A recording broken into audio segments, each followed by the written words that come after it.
ينزل بقدر ما يشاء انه بعباده خبیر بصیر. اللہ پاک جل شانہ نے ارشاد فرمایا اور اگر اللہ چاہتا تو سب بندوں کے لیے رزق وسیع کر دیتا. اب یہ بڑی قابل توجہ چیز ہے. اب ہر بندہ مختلف زاویے کا ہے. کوئی بندہ امیر ہے, کوئی بندہ غریب ہے, کوئی جائیداد کا مالک ہے, کوئی کسی اور چیز کا مالک ہے. رب نے فرمایا اگر میں چاہتا وَلَوْ بَسَطَ اللَّهُ الرِّزْقَ سب کا رزق وسیع کر دیتا, سب کو ایک جیسی زمینیں عطا فرما دیتا, سب کو ایک جیسا رزق دیتا, تو اللہ پاک جل شانہ کر سکتا تھا کہ نہیں کر سکتا تھا؟ ہر بندے کے نامے پہ 2 روپے زمین ہو جاتی. یہ وہ خالق ہے, مالک ہے, کر سکتا تھا ایسے. لیکن رب فرماتا ہے میں نے ایسا نہیں کیا. کیوں نہیں کیا؟ اس کی وجہ بیان فرمائی لَبَغَوْا فِي الْأَرْضِ اگر سب کے سب برابر ہوتے تو پھر زمین کے اندر فساد برپا ہو جاتا, زمین کے اندر فتنے آ جاتے, پھر خرابیاں آ جاتی, پھر ہر کوئی دوسرے کا دشمن بن جاتا. ایک تو چیز یہ وَلَٰكِن يُنَزِّلُ بِقَدَرٍ مَا يَشَاءُ اللہ فرماتا ہے میں بندے کی حیثیت کے مطابق اس کو رزق دیتا. بندے کی حیثیت کے مطابق جس کو میں دیکھتا ہوں اس کو اتنے رزق کی ضرورت ہے میں اس کو اتنا دے دیتا ہوں, اس کو تھوڑے رزق کی ضرورت ہے میں اس کو تھوڑا دے دیتا ہوں. یہ اللہ پاک جل شانہ نے فرمایا کہ یہ میری حکمت ہے. اب حکمت میں سب سے بڑی چیز تو پہلی چیز یہ ہے کہ سب ہی یکساں ہوتے تو پھر دنیا کا نظام ناممکن تھا, دنیا چلنا مشکل ہو جاتی.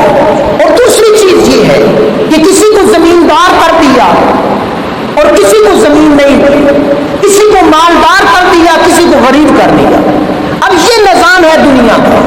اگر ہر بندہ زمیندار ہو جاتا, ہر بندہ مالدار ہو جاتا اور ہر بندہ کہتا کہ میں خود مختار ہوں تو پھر زمین کا نظام ناممکن ہو جاتا. اب کیسے؟ اب مثال کے طور پہ ہر بندے کے پاس زمین ہے, اس منجی رانی میں منجی رانی میں ہر بندہ امیر ہے, ہر بندہ چودھری صاحب ہے.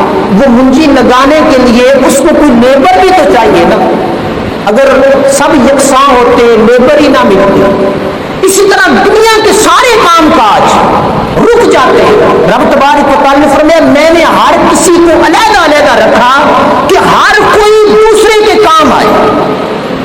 اب مثال کے طور پہ ایک بندہ برتن بناتا ہے, ایک بندہ لوہے کا کام کرتا ہے جس کو لوہار کہتے ہیں, ایک بندہ ترخان ہے وہ منجی بناتا ہے, ایک بندہ بلڈنگ بناتا ہے.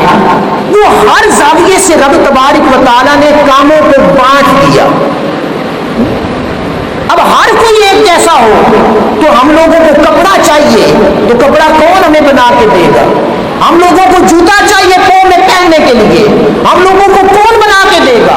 یہ رب تبارک و تعالیٰ نے فرمایا کہ میں نے یہ اپنی قدرت سے اپنی مسلط سے ہر چیز کو نازل کیا اور ہر کسی کا رزق بھی میں اس کی حیثیت کے مطابق دیتا اور میں سب کا رزق وسیع کر دیتا تو بندے کی اعمال فاسد ہو جاتے اور بندے پر رزق میں نے کسی پر تنگ کر دیا. یہ بہت بڑی رب تبارک و تعالیٰ کی حکمت ہے. اور ہم لوگ معاشرے کے اندر دیکھتے ہیں کہ کئی ایسے لوگ غریب ہیں امیر ہیں.